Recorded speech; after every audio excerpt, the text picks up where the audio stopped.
Interrumpimos la programación habitual para traer hasta ustedes Senda de Aventuras.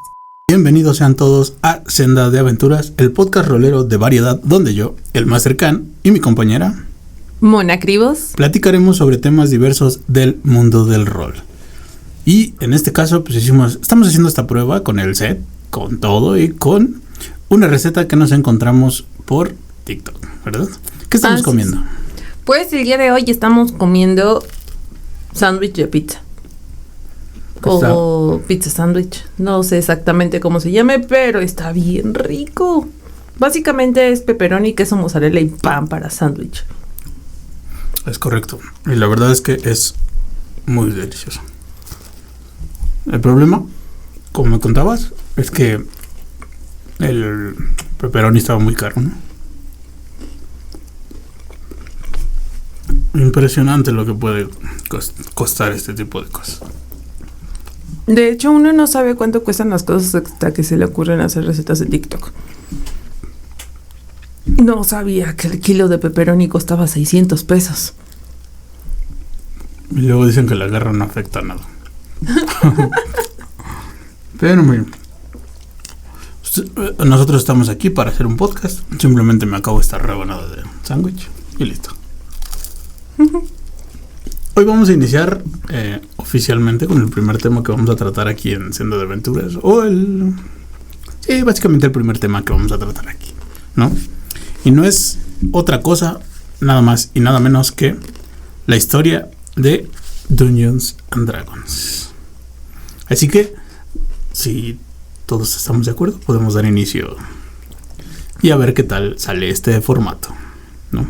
Espero que sea muy interesante. Yo, a pesar de que Dungeons and Dragons actualmente no es mi sistema favorito, estamos hablando de quinta edición, no podemos negar su importancia. Y de hecho, por Dungeons and Dragons, llegué al rol. Entonces, es importante y se me hizo un tema bastante interesante de hacer como primer tema que podemos explorar dentro de este podcast.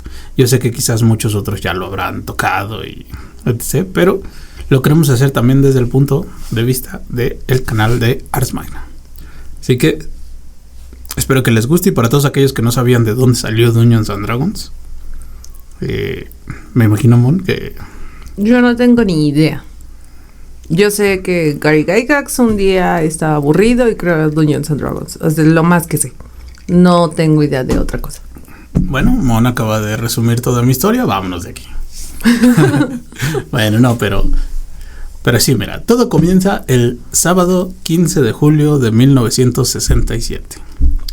La gran mayoría de nosotros seguramente ni siquiera, incluso algunos de los padres de nosotros ni siquiera habían nacido. Por lo menos los míos sí. También mi mamá ya había nacido. Mi mamá tenía 3 años cuando das esa fecha. Cuando esta fecha sucedió. Y como también puede pasar, posiblemente muchos de los padres de nosotros ni siquiera estaban en edad para reproducirse, ¿no? Pero ese día sucedió uno de los eventos precursores de lo que ahora es uno de los hobbies, por lo menos desde mi punto de vista, más apasionantes que existen. Ya que en esta fecha se celebró nada más y nada menos la primera convención de la International Federation of Wargaming. Okay. ¿Sí? ¿Qué era esto? Esto era un lugar donde se reunieron amantes de los juegos de guerra que generalmente hacían reproducciones de las guerras más importantes de su país o el mundo. Esto era en Estados Unidos. Ya saben que por alguna razón les encanta recrear las guerras famosas que hubo allá. Estados Unidos y la guerra. Sí, es un gran tema. No para este podcast. No es un podcast de política.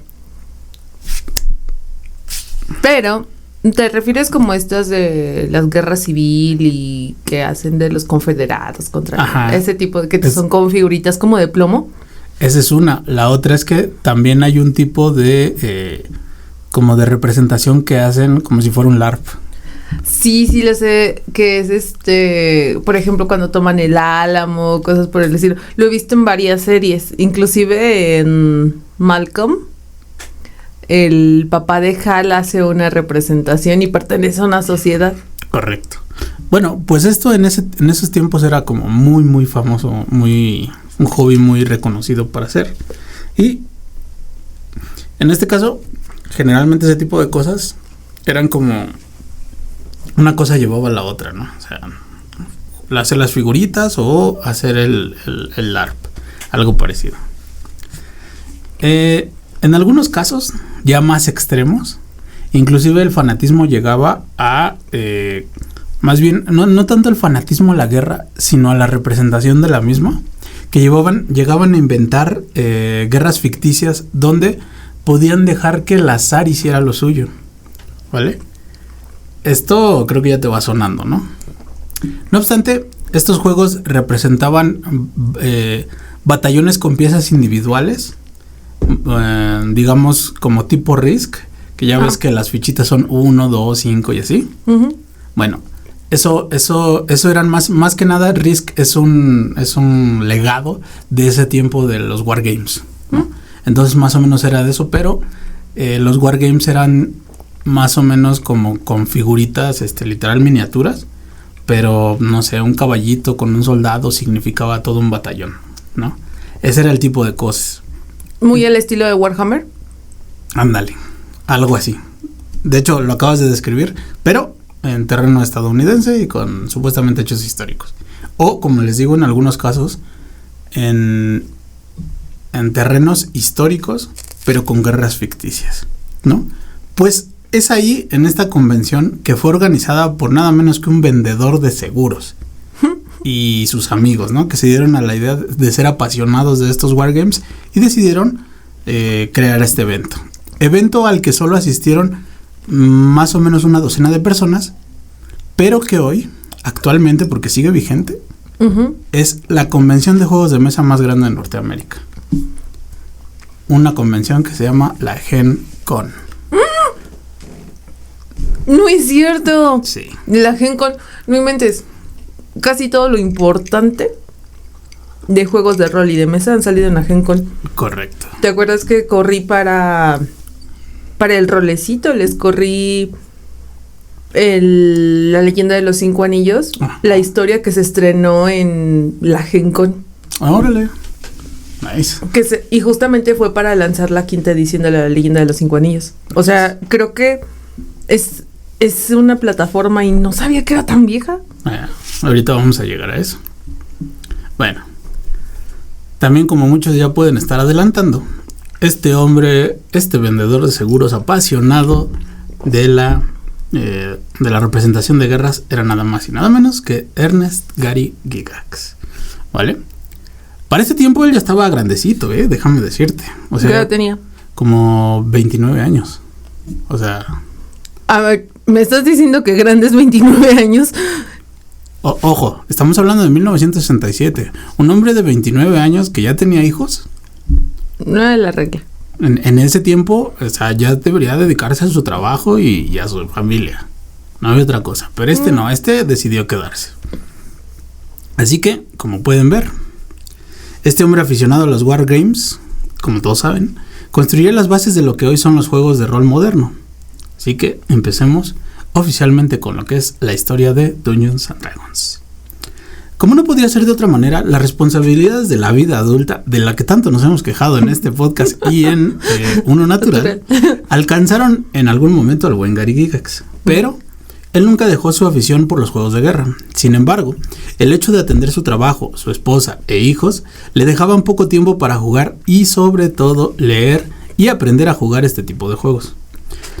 A él se le hacía una tontería recrear exactamente lo que el editor del juego quería que los jugadores hicieran. Y con el poco tiempo que tenía para jugar, se dedicó más bien a inventar historias, ¿no? Uh-huh.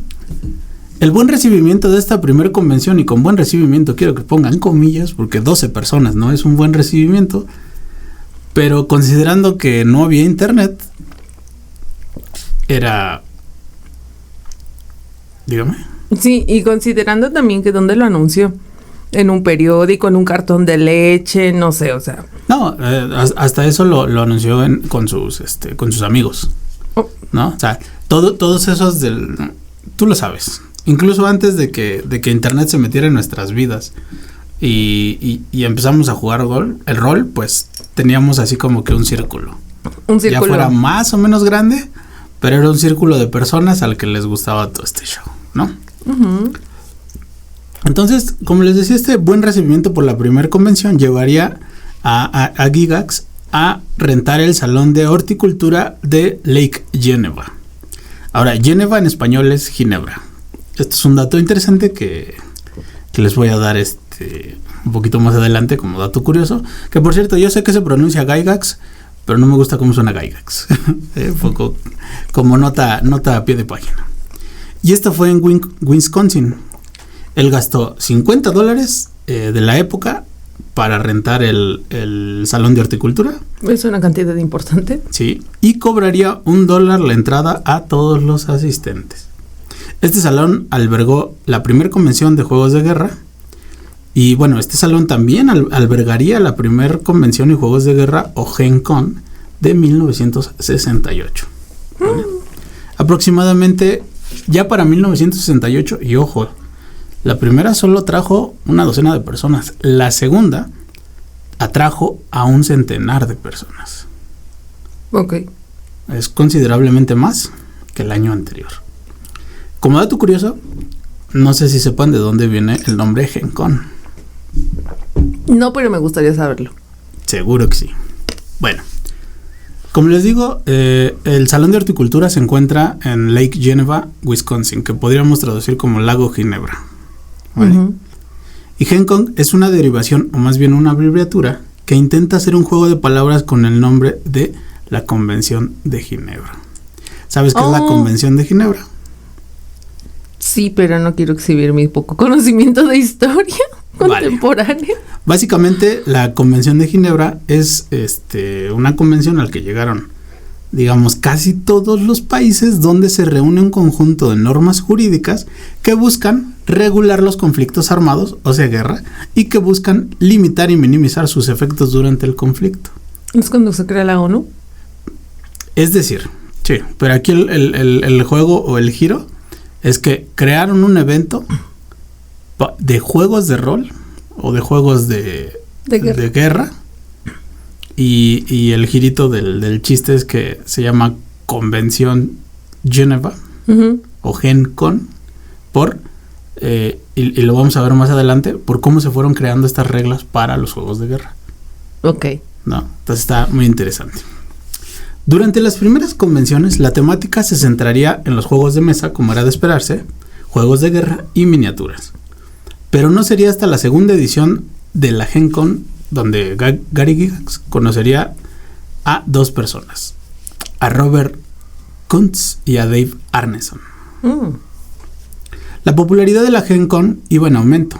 En esta segunda edición, ya para 1969, el aforo era de poco menos de 200 personas, o sea, duplicó su asistencia el año pasado y se siguió celebrando en el Salón de Horticultura por lo menos hasta 1970. En este año se funda un pequeño club local en Geneva enfocado en los juegos de guerra. Este club inicialmente estaba constituido por Gary Gygax y Don Calle. Este club tenía como nombre la Asociación de Estudios Tácticos del Lago Geneva, o Lake Geneva Tactical Studies Association. ¿Vale? Okay. Por estos tiempos, a Gygax le había llamado mucho la atención los juegos de guerra, pero en época medieval, ya que su amigo Jeff Perrin le llevó unas pocas miniaturas y unas cuantas páginas de reglas de un juego llamado Siege of Vandenburg. Entonces, Gygax formaría la Castle and Crusade Society, una especie de subgrupo de la Federación Internacional de Wargames, y grupo al que Dave Arneson se uniría un poco más tarde ese mismo año. ¿No? ¿Ibas a decir algo? No. Bueno. No, solamente lo estoy mirando con interés. Es que está acá con el dedito en la cámara. En la cámara. Bueno, como ya nos podemos imaginar, Gygax no se quedó en esto. Tomó las reglas que su amigo le dio del juego de miniaturas y con la ayuda de Jeff Perrin redactó un folleto de aproximadamente unas 16 páginas con reglas adicionales que podemos reconocer ahora, pero que en ese tiempo eran como que el giro, ¿no? Ujú. Porque en los juegos de guerra, como les había contado, cada una de las miniaturas representaba varias unidades, generalmente como 10 aproximadamente, no eran batallones. Y en muchas ocasiones estas podían ser destruidas por un solo ataque.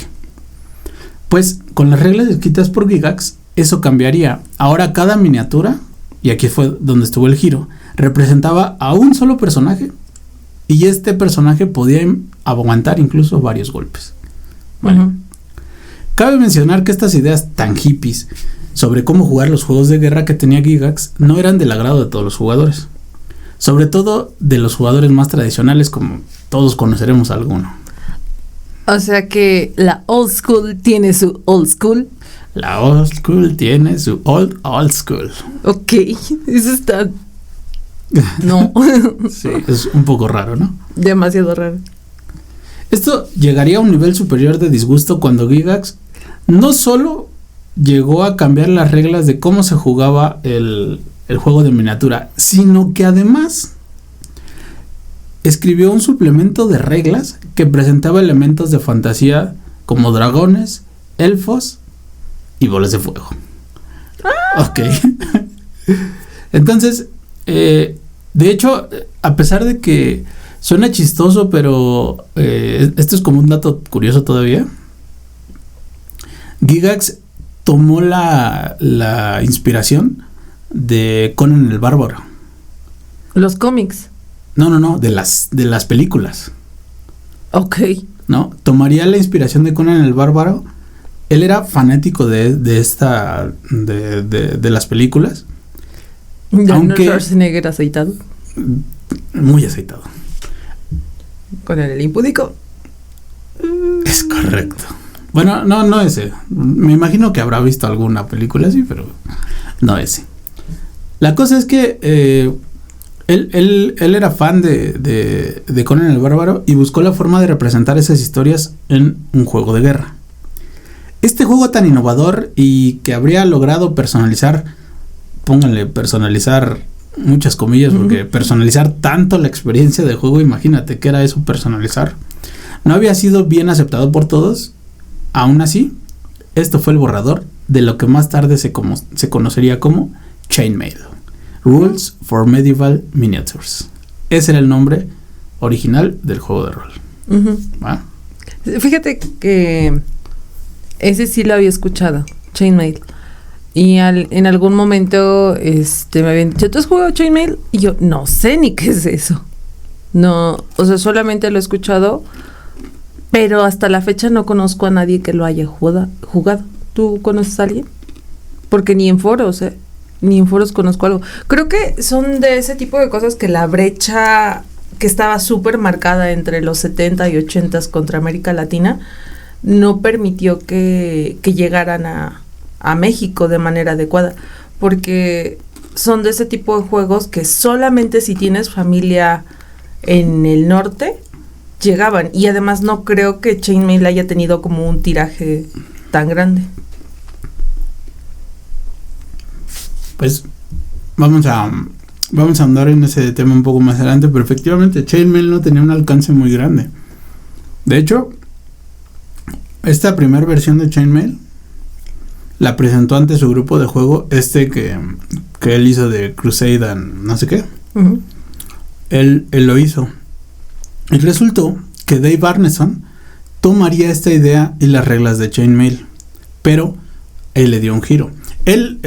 Arneson no era, o sea, se unió a la sociedad, pero no era de la misma ciudad, entonces no se veía seguido con estos tipos. De hecho, solo fue a la Gen Con y es donde se conoció. Y ahorita vamos a llegar a eso, pero no era como que del grupo central, ¿no? Sin embargo, Arneson estaba intrigado por el potencial que tenían las reglas de Chainmail, sobre todo la parte de la improvisación de la historia. ¿Va? Ya no era una representación, ahora era la aventura propia de los personajes. Le hizo unas cuantas modificaciones a las reglas y decidió llevar toda la acción bajo tierra. Arneson fue el primero que introdujo los dungeons. Ok. ¿va? Donde podía tener más controladas las acciones de los personajes y no podrían correr por el campo haciendo todo lo que querían, ¿no? Él dijo, bueno, voy a citar en inglés porque dijo: "A dungeon is a nice and self-contained", ¿no? Una mazmorra es agradable y autónoma. ¿Va? Eso es algo bastante lúgubre. Y refuerza el estereotipo de que los Dungeon Masters son una serie de sádicos que les gusta hacer sufrir a los jugadores y a los personajes. Se divierten con el sufrimiento ajeno. Por un lado sí, pero considera que este juego solo tenía 16 páginas de reglas. O sea, eso actualmente sería un indie, y un indie mal hecho. Te diría... No, un indie mal hecho. Mouse Ritter tiene como 16 páginas de reglas. No. Ahorita vamos a ver por qué digo que mal hecho. Wow. Piensa que dentro del el primer ¿cómo lo puedo decir? Dentro del primer escrito de reglas que hizo Gygax, no venían la fantasía ni todo eso, solo veían el cómo utilizar las miniaturas. Ah, no, sí está mal hecho. ¿Vale? Entonces, aquí te digo que tenía más controlado todo eso metiéndolos en un dungeon. Con esto, Arneson utilizaría Chainmail como base para su campaña de fantasía, que los de vieja escuela reconocerán inmediatamente, llamada Blackmoor. Posteriormente esa se convertiría, ya llegaremos a eso, tal vez no en este capítulo, pero eso se convertiría en un escenario de campaña. Ok. ¿Vale? Y estas incluían mazmorras llenas de monstruos y tesoros. No solo eso, también se modificaron reglas de combate al introducir nuevos monstruos. Y no solo introdujo nuevos monstruos, sino que Arneson fue el responsable de introducir el concepto de clase de armadura. Bueno. Sin embargo, el sistema de Arneson fallaba, entre comillas, en algo según los jugadores, y es que este juego terminaba en algún momento. Okay. O sea, básicamente el juego era acabar un dungeon. Ese era el juego. ¿Va? Los jugadores se habían encariñado tanto con sus personajes y sus diferentes roles dentro del grupo que Arneson trabajó en un sistema de niveles que conseguían con experiencia dependiendo de lo que hicieran en las sesiones. Uh-huh. ¿Va? Desde ahí viene la experiencia. O sea, imagínate, estamos hablando de 1970, 71, más o menos. Ajá. Después de probar estas modificaciones con su grupo de juego, Arneson regresaría a Lake Geneva en 1972 para presentar este juego ante la Castle and Crusade Society, bajo el nombre de Blackmoor. O sea, tomó Chainmail, lo modificó y lo llamó Blackmoor. A todos les encantó el juego, ya que habían logrado sintetizar las reglas de tal manera que pudieran tener tácticas militares en un mundo imaginario, que básicamente está en primera persona para cada jugador. Posteriormente, Arneson haría una demostración del juego llamado Dungeons of Pasha Kada, que más tarde también muchos que jueguen juegos de mesa lo conocerán, porque es el precursor o la primera versión de un juego de mesa llamado Dungeon. Dungeon con exclamación al final. Sí, sí lo he jugado. De hecho, jugué la versión mexicana que acaba de reeditar Monte Carlo. Okay. En el 2020, uno de mis amigos, Adrián Gallardo, el Master Nada, por cierto, se lo compró porque dice que él lo jugaba de niño. Entonces me dice, oye, ¿quieres jugar? Y hizo una pequeña reunión por su cumpleaños. Nos reunimos, nos vimos, éramos como 4 personas porque pues pandemia. Y la verdad es que es un juego bastante básico, pero me recordó mucho, ¿cómo se llama? A los vampiros de la maldición de Strahd. Tiene limos, tiene mimics, tiene... Y es un juego muy, muy básico. Vas resolviendo cuartos. Vas resolviendo cuartos uno, y te van dando tarjetitas y cosas por el estilo. Y tienes como los personajes básicos, el mago, el guerrero, el arquero. Y ya, y párale de contar, no tienes otra cosa. Pero está muy divertido, pese a que sí, cuando lo estás jugando, sí sientes ¿cómo decir? Que de verdad es muy old school.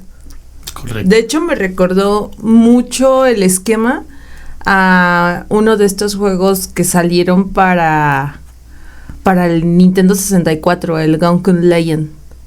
No lo ubico, disculpa. Es un juego igual de espada y brujería, Okay. muy parecido a Dungeons, o sea, y vas resolviendo dungeons, pero vas por niveles.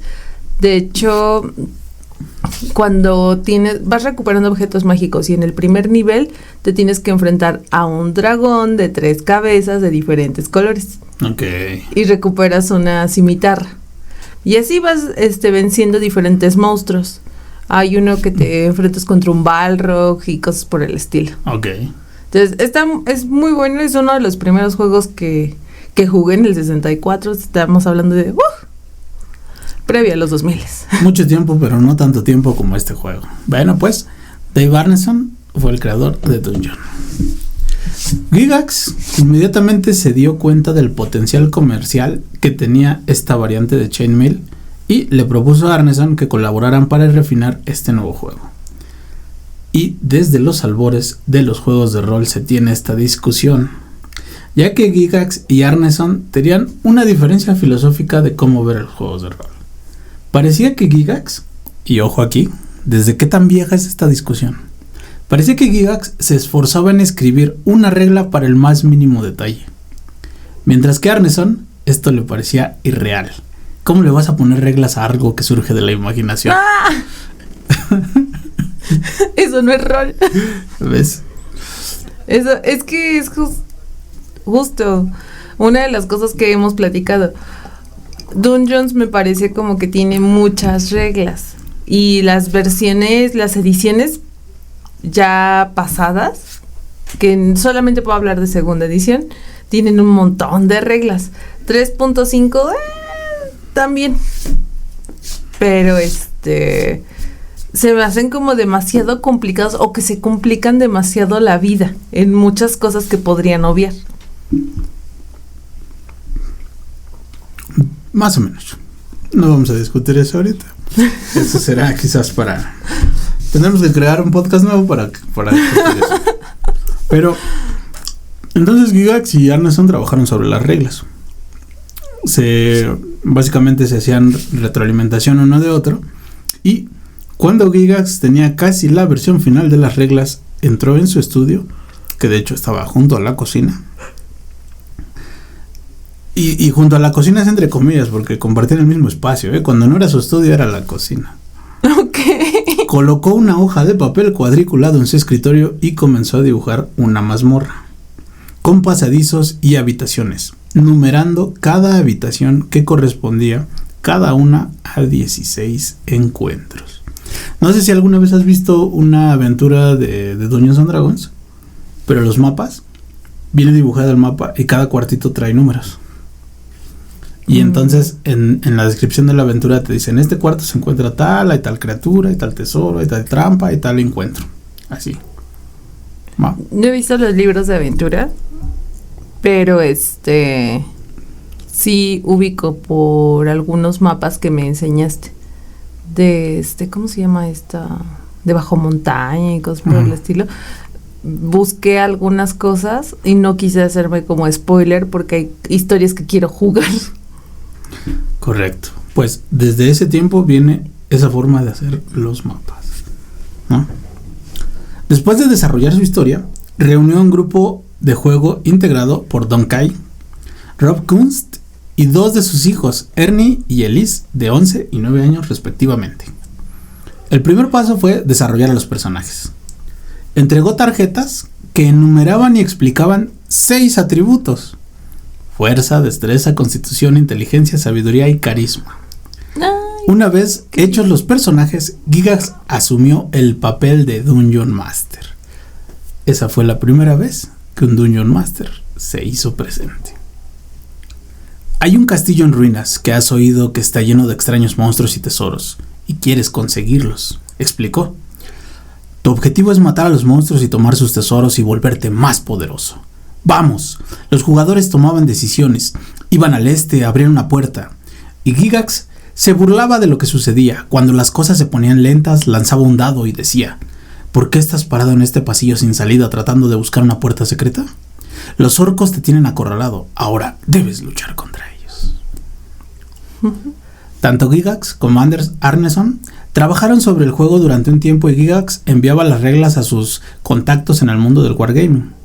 Basándose en sus propios juegos y los comentarios recibidos, Gygax redactó un manual de 150 páginas en 1973 y fue publicado por Gideon Games, una editorial muy pequeñita que se vio rápidamente rebasada por la popularidad de este juego. Tanto que Chainmail, esta primera versión de Chainmail, se vendían alrededor de 100 copias del juego al mes. Ok. ¿Vale? Y esto era para un juego que básicamente se imprimía en casa. O sea, esa era esta editorial. Era una editorial súper chiquitita. En estos años, Gary Gygax había perdido su trabajo en la compañía de seguros y había dedicado sus esfuerzos a vivir siendo un diseñador de juegos. Que este mismo trabajaba para Gideon Games, ¿vale? Sin embargo, no le estaba yendo bien.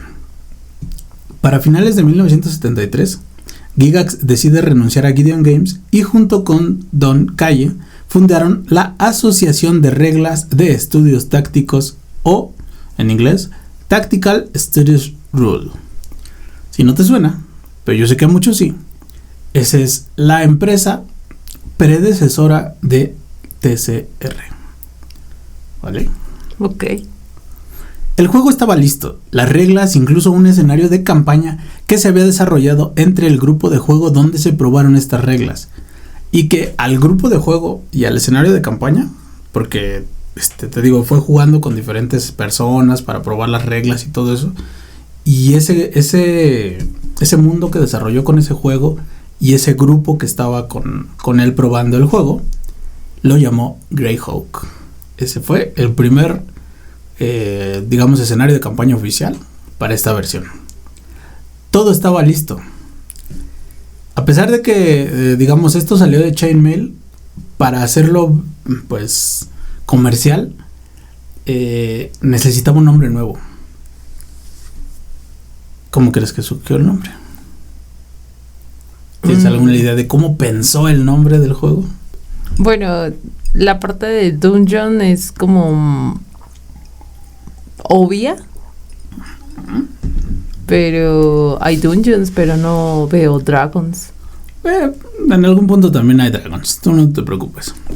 Pero fue algo más aleatorio que eso.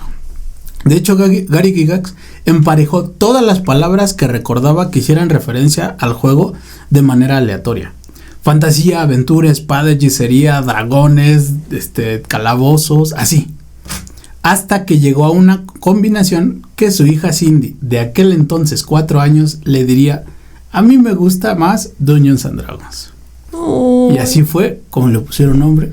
Y nacería en 1973-74 el juego, la primera edición de Dungeons and Dragons. ¡Qué bonito! Para este tiempo ya se habían impreso 2 ediciones de Chainmail y sacarían una tercera edición para 1975. Pero con la fundación de Tactical Studios Rules, entre Gygax y Calle juntaron aproximadamente unos $2,400 para la impresión de 1,000 copias de un folleto titulado Dungeons and Dragons: Rules for Fantastical Medieval Wargame Campaigns Playable with Paper and Pencil and Miniature Figures. ¿Vale? Un título muy e innecesariamente largo. Pero te describía todo lo que podías hacer. Ustedes disculparán mi inglés, sé que es pésimo, pero básicamente era lo que decía, ¿no? Reglas para un juego de guerra fantástico medieval, campañas jugables con papel y lápiz y figuras en miniatura, ¿no? Para poder lograr la producción de estas cajas, Brian Bloom se uniría como socio a la empresa Tactical Studios Rules en 1973. El folleto de reglas costaba $10 y los dados necesarios para jugar $3.5 extra. Esta primera edición de Dungeons and Dragons fue lanzada en 1974. Ok. Vale. Como ves, más o menos todo se desarrolló demasiado rápido. O sea, entre el 69 y el 74. Solo son 5 años donde Dungeons apareció en un periodo como de 2, más o menos, ¿no? El set original de Dungeons and Dragons introdujo conceptos que se convertirían en el estándar de ediciones posteriores, incluidas habilidades, las como fuerza, inteligencia y destreza, o sea, clases de personaje, luchador, mago y clérigo, y niveles, también razas, humano, enano, elfo, halfling, conceptos como clase de armadura, monstruos y tesoros, mazmorras subterráneas de pasillo, habitaciones y puertas repletas de trucos y trampas, y objetos mágicos, como espadas inteligentes. El conjunto también incluye reglas para los viajes por el desierto, por tierra y mar, la contratación de especialistas y hombres de arma, la construcción de fortificaciones y la creación de baronías. Las tasas de movimiento y las áreas se dan en pulgadas, como la de las reglas de miniatura de las que descendió el sistema. Dungeons and Dragons se publicó por primera vez en un formato de 3 folletos, que se enviaban en una caja de cartón bajo los títulos de Men and Magic, Monsters and Treasure y Underworld and Wilderness Adventure.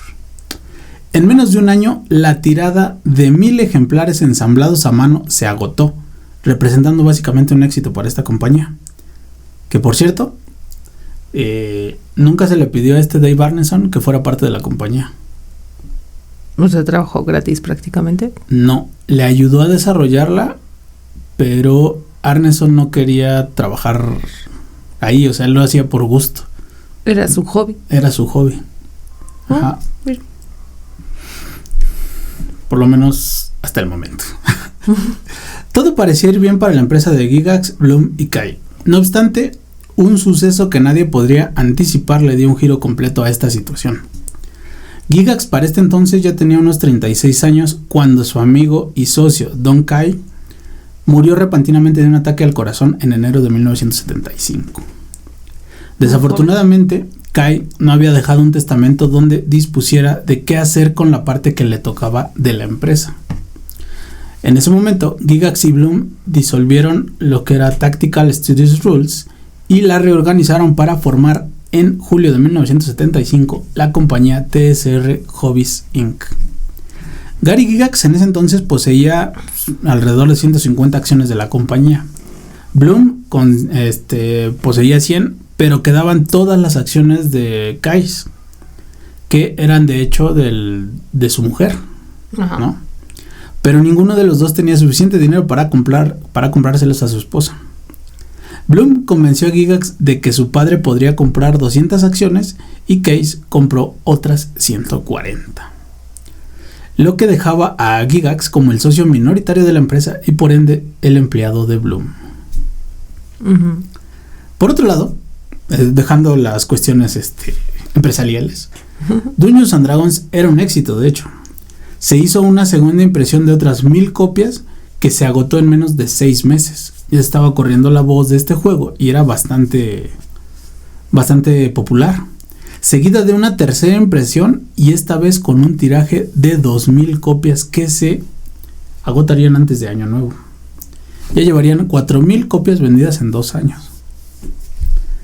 Gygax siguió creando otros juegos e incluso en este año, 1975, presenta su primer escenario de campaña llamado Greyhawk, donde se introducen las clases de ladrón y paladín. Posteriormente habría un segundo escenario de campaña llamado Blackmoor, en donde se introducirían clases como el monje y el asesino. La convención anual Origins, que de hecho todavía se realiza, pero en 1975 fue su primera edición, albergó el primer gran torneo de Dungeons and Dragons. ¿Cómo puede haber un torneo? Bueno, sí. Ahí te va. Esta convención es muy importante, sobre todo para aquellos de la vieja escuela, ya que en esta ocurrió una aventura con la intención de que la mesa o la party llegara lo más lejos posible. Ya sé cuál es. Y quien llegara más lejos o acabara esta aventura ganaría el torneo de Dungeons and Dragons. Por supuesto, esta aventura sí era dificilísima. Es ¿La tumba de los horrores? el nombre mítico del módulo S1, la tumba de los horrores. En este mismo año, 1975, TSR Hobbies sería por primera vez los patrocinadores de la Gen Con de 1976, que para este momento ya contaba con más de 1000 asistentes. Un montón. Y el número seguiría en ascenso. Sí, porque desde el 76, la primera Gen Con se hizo en el 70. En solo 6 años ya tenían 1000 asistentes. De 12 que con los que iniciaran, ahora ya son 1000. Son 1000. Ay, para lo que es. Ojalá algún día podamos ir. Sí. Maldito COVID. También en estos años, Gygax contrató a Tim Task, volviéndole el primer empleado de TSR Hobbies Inc. para lanzar una revista llamada The Dragon. Una revista que ofrece material oficial para Dungeons and Dragons y sus productos asociados, pero en ese tiempo eran entregas bimensuales y al principio y posteriormente se volverían mensuales por ahí del 1978. Y estas revistas, como eran oficiales, traían nuevas reglas, nuevos conjuros, nuevas clases, ese tipo de cosas. Pero como era material así como que no podías recopilar en un volumen grande, lo sacaban dentro de la revista, ¿va? Entonces venían todo ese tipo de cosas, monstruos, equipo, hechizos, etc. Como lo que hace Shonen Jump. Ajá. Esta sería lanzada en 1976 y ojo, su última edición sería en septiembre de 2007 con el número 359. Posteriormente esta la retomaría Wizard of the Coast, ya cuando eran dueños de Dungeons and Dragons, justamente en 2007, hasta su última publicación en el número 430 en 2013, y esta revista llevaría solo el nombre de Dragón, ¿no? Como dato adicional, existió una revista Dragón que fue publicada en España por una editorial llamada Ediciones 5. Solo se publicaron 27 números bimestrales de 1993 a 1998, hasta el año en que la editorial cerró. Y algunos años más tarde, la editorial De Beer, Iberia, lanzó una nueva serie de números en español de 2003 a 2007, contando con 12 números. Esta publicación fue abandonada en 2007 también. Pero aquí lo interesante es que, no sé si recuerdan todas esas historias que hemos contado en Uno Natural, por ejemplo, de la Casa de los Horrores de Pórfido y cosillas de ese tipo. Bueno, todas esas aventuras vienen de esa revista, Dragón. Ay, mira. Y todas son aventuras como para 3.5. Que sería... Básicamente, esa revista es donde están sacando como todos los suplementos. ¿Y alguna vez sacaron algún compilado? No. ¿No? No que yo recuerdo. Pero la verdad es que en el tiempo en el que salieron, pues... Por acá era... O sea, el internet llegaba feo y no muy... Y no había muchas páginas donde buscar. El internet en el 98. Tenías que tener el teléfono colgado. Sí, y durante muchos años más también. Y tenías que tener tu disco de AOL. Bueno, mira, para 1977 Dungeons and Dragons había sido dividida en 2 versiones. La caja básica, que es la que imprimieron desde el principio, pero con el adicional de que sería la primer caja de D&D que incluía dados y una versión avanzada del juego, ¿vale? Okay. La cual se llamaba así, Advanced Dungeons and Dragons. Uy, segundo. No, es primera edición. ¿Primera edición es Advanced? Ajá, aunque no, o sea, hay un Advanced de segunda edición, pero esta es Advanced Dungeons and Dragons primera edición. Ah, ya. ¿Vale? Que salió en 1977 y ahorita volveremos. El primer libro de esta línea de Advance sería el manual de monstruos, que contenía ya alrededor de 350 monstruos extraídos o influenciados de novelas fantásticas como Conan, El Señor de los Anillos y juegos de mesa de temática fantástica y folclore de todo el mundo. Otro dato curioso es que a Gary Gygax no le encantaba El Señor de los Anillos. No. No, De hecho, se le hacía medio aburrido. Hay unas... I know. Yo sé que muchos me van a matar, me van a criticar y me van a decir, ¿cómo es posible? Y se rascan las vestiduras, pero de verdad, creo que ha sido de las novelas que he preferido solo la película, porque he intentado leer los libros, híjole, no, se me hacen súper pesados y demasiado descriptivos y algo tristes hasta cierto punto.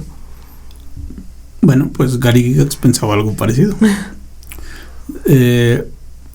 Una de las quejas que él tenía era que cómo podía ser el protagonista alguien como Frodo. Él acostumbrado a Conan el Bárbaro, gente muy musculosa y aceitada, partiendo cabezas, y ese vato era el protagonista de la historia. O sea, quiero pensar que entonces me imagino que alguna vez ya se lo preguntaron, pero yo no lo sé, siendo una humilde jugadora novata de Dungeons. ¿Cuál es la clase preferida de Gary Gygax? ¿Será el bárbaro? ¿No?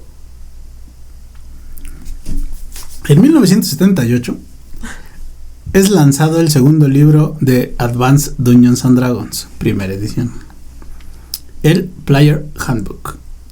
En este mismo año, la Gen Con deja el salón de horticultura, por fin, para alojarse por los siguientes años en el campus de la Universidad de Wisconsin. Había crecido lo suficiente como para que el salón de horticultura ya no le diera cabida. Para 1979, TSR Hobbies Inc. lanzó el tercer y último libro de la colección de Advanced Dungeons and Dragons. Que curiosamente todos estos libros de Advance eran en portada dura, ¿no? Y los de básico son así como folletitos. Y el último en ser lanzado fue justamente la guía del Dungeon Master. Para este momento el juego se vendía tanto que hubo problemas en la cadena de suministros, de tal manera que el set básico no traía el set de dados, y a veces las hojas estaban impresas en cartón, las hojas de personaje. No es cierto. Sí. Para el final de año, aproximadamente, y ojo, porque habíamos dicho que en 2 años habían vendido 4,000 copias. Bueno, para el final de este año, aproximadamente habían sido vendidas unas 250,000 unidades de productos de Dungeons and Dragons. Solo en vacaciones de verano llegaban a promediar de ventas unas 2,000 copias al mes. Es que es una escala, es un brinco muy grande. O sea, pasar de 4,000 copias en 2 años a vender 250,000. Sí, imagínate. O sea, bueno, eso también explicaría el por qué en los 70s y 80s fue tan popular que le hicieron su serie y que hicieron tantas películas fallidas. Eso sí. Pero eso también te explica por qué tuvieron problemas con la cadena de suministros. O sea, no te sorprendía que algún manual o algo así te llegara impreso en un papel de baño, ¿no? Así como que, ¿dónde? Búscale, ¿en qué hoja iba, no? El problema era para volverlo en rollo. Para volverlo a enrollar, sí. O que alguien lo usara. ¿Dónde está mi manual? Ups. Para 1980, ¿qué pasó? Se decidió abrir una oficina en Inglaterra, TSR Hobbies UK, para satisfacer la demanda internacional de Dungeons and Dragons. Como podemos ver, aquí la empresa ya estaba caminando relativamente bien. El juego se iba haciendo cada vez más popular y se continuó más bien con la creación de aventuras y suplementos. Tanto que en 1981 Tom Maltby y David Cook hacen el Expert Set. O sea, había un básico, un Advanced y un Expert. ¿Y qué tenía el Expert? Más reglas, más niveles, cosillas de ese tipo. ¿Como la guía del jugador avanzado? Bueno, más bien, no sé si alguna vez jugaste un juego que se llamaba Dragon Age, o viste alguna vez un juego que se llamaba Dragon Age. Dragon Age. Bueno, el juego de rol está dividido en en varios manuales. Ujú. Pero los manuales van como niveles 1 al 5, 6 al 10. Y así. Ujú. Más o menos es la idea de esto. Pero incluían módulos y aventuras que se jugaban con esas reglas que incluía el Expert Set. En este caso, incluía un módulo llamado La Isla del Terror. Me suena. La Isla del Terror, considerando lo vieja que es, esa, si la quieren jugar, por cierto, viene en una de las revistas Dragón que se publicaron en España por Devir, y viene la edición para tercera. Pero con lo fácil que es transformar todo a quinta edición, cualquiera puede llegar ahí. Está muy buena la de la Isla del Terror. Ya contaremos una anécdota de cuando el Chubi, mi buen amigo el Chubi, nos corrió esa aventura. Ah, que nunca lograron salir del barco. No, ese fue cuando la intentó correr el Nacho. Ok. No, nosotros hablamos de cuando la corrió el Chubi, ¿no? Ahí se dieron dotes nuevas, metamágicas, como conjurar sin querer y cosas de ese tipo, ¿no? Pero desde ese momento existe la Isla del Terror. Y en esta Isla del Terror se introduce el escenario de campaña del mundo de Mystara. ¿Vale? Okay.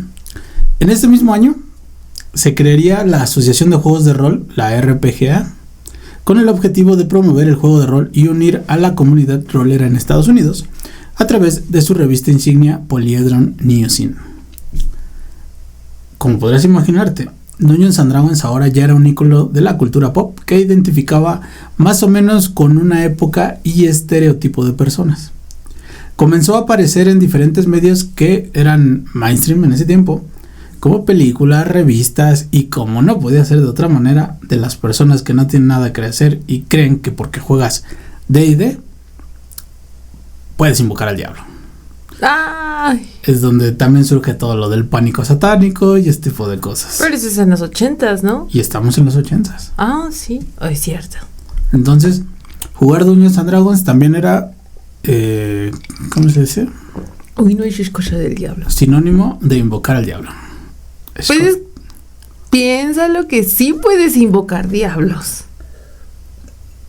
No, una cosa es que dentro del juego puedas invocar diablos y la otra es que sea un manual para cómo invocar a un diablo. Ah, no, eso no. Es muy diferente. Esto suena a señora sí, con mucho tiempo libre. Uh-huh.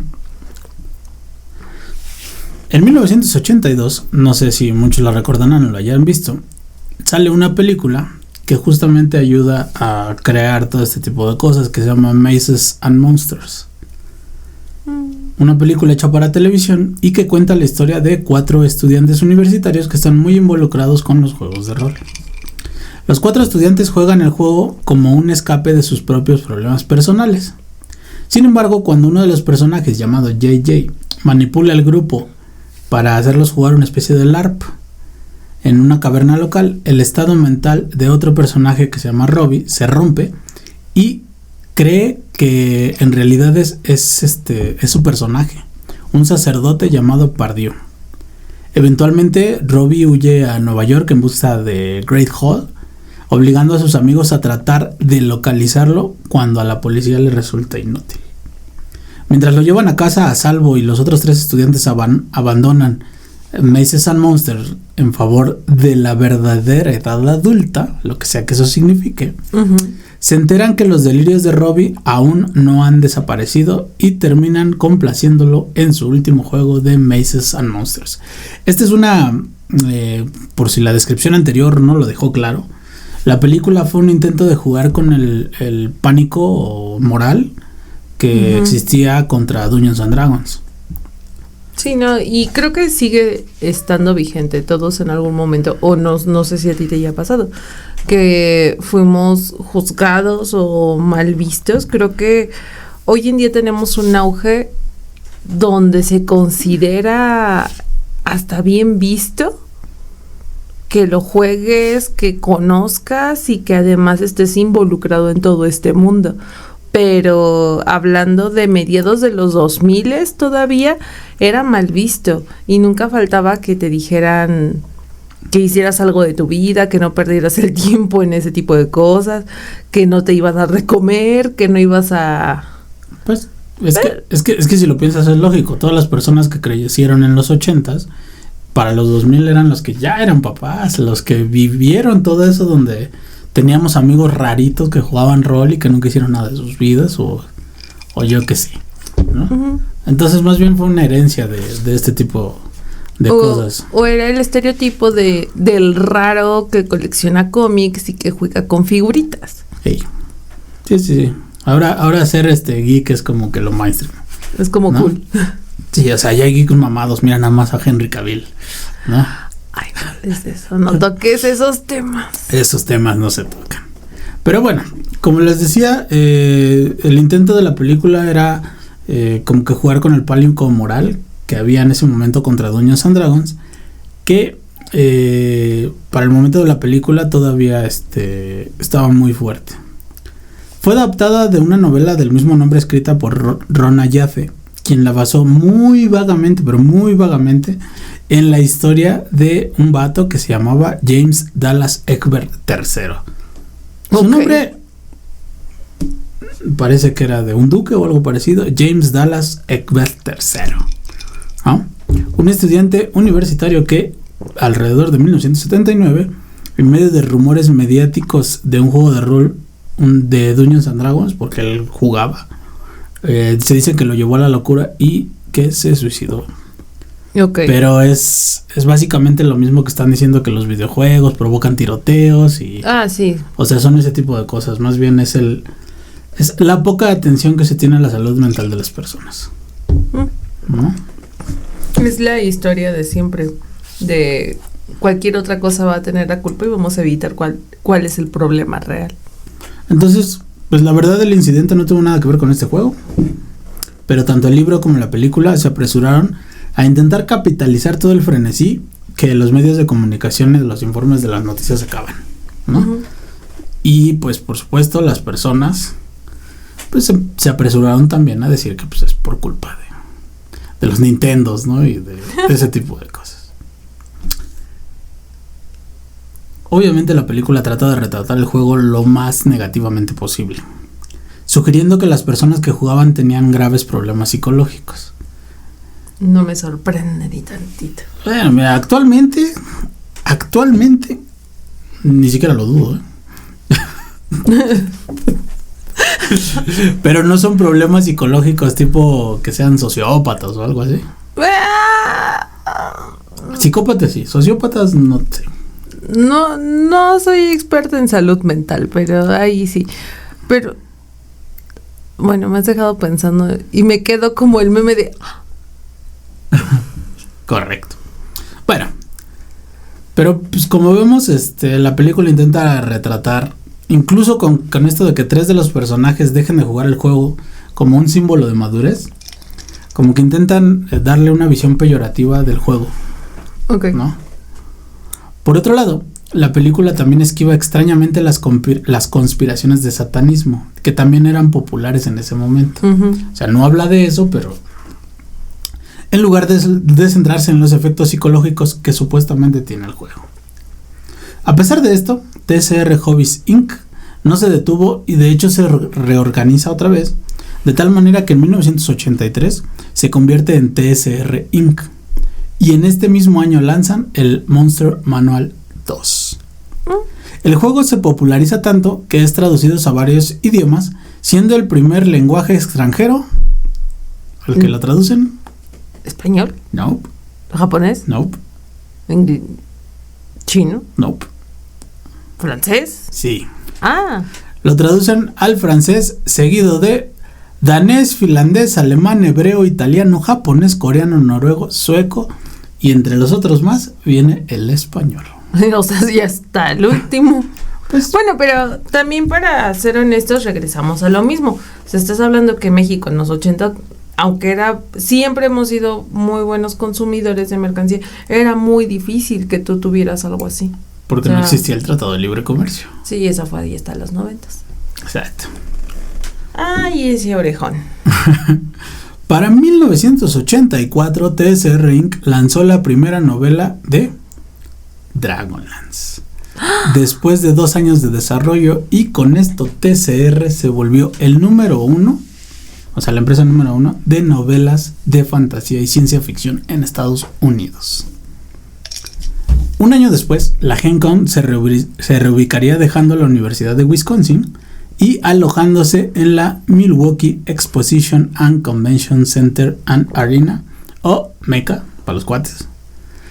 Y este sería el lugar de residencia de la convención hasta 2002, llegando a tener un aforo máximo en 1997 de hasta 27,000 asistentes. No es cierto.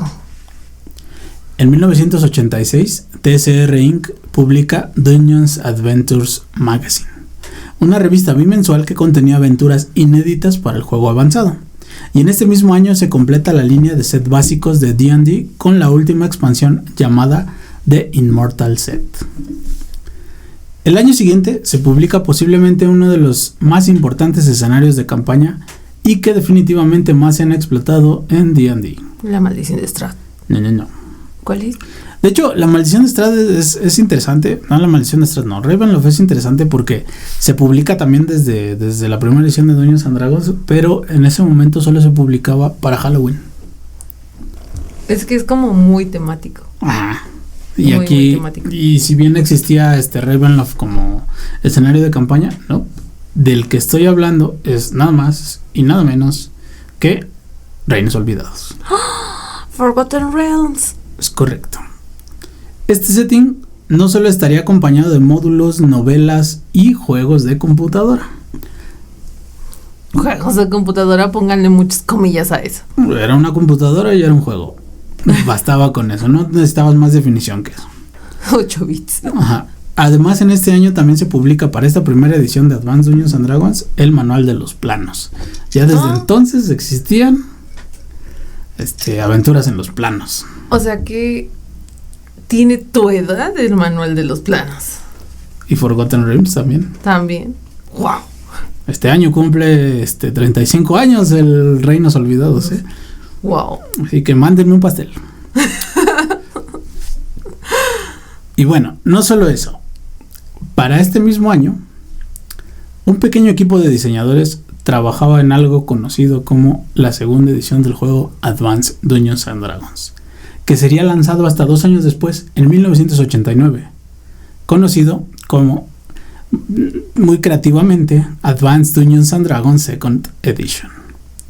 Pero esta es otra historia que se quedará para el siguiente episodio de Sendas de Aventuras, donde desentrañaremos más de la historia de Dungeons and Dragons, pero esta vez en su segunda edición. Qué malo eres. ¿Por qué? Porque yo quería saber más. Bueno, pero es que el saber cómo surgió y toda la historia de la primera edición era importante. Pues sí, fíjate que a mí me llamó mucho la atención. O sea, yo no sabía que Gary Gygax era fundador de la Gen Con, para empezar. Tenía como una idea muy vaga, sabía que había surgido los Wargames, pero me lo imaginaba muy distinto, no así. Sí. O sea, la verdad es que nunca tuve así como de, ay, hoy me voy a sentar a estudiar el origen de Dungeons and Dragons. Pero, pues, qué interesante. Pero siempre es agradable saber algo que no sabías y sobre todo si es como curiosidad y chismecito histórico. Exacto, es como el chismecito de Dungeons. Ajá. Bueno, pues, en la próxima edición de Senda de Aventuras revisaremos pues los años concernientes a lo que duró la segunda edición de Dungeons and Dragons y que nos trajo de nuevo. Por el momento yo me despido hasta el siguiente episodio. Yo soy el Master Khan. Yo soy Mona Cribos. Y por supuesto les deseamos una excelente semana, un gran sándwich de pizza. Oh sí, con quesito mozzarella. Mucho rol. Y un saludo. Y recuerden, yo no soy Miguel. Ni ustedes tampoco. O tal vez sí. Solo si eres Miguel. Solo si eres Miguel. Nos vemos. Hasta la próxima. Hasta la próxima. Bye. Continuamos con la programación regular. Mucho rol y recuerden, yo tampoco soy Miguel.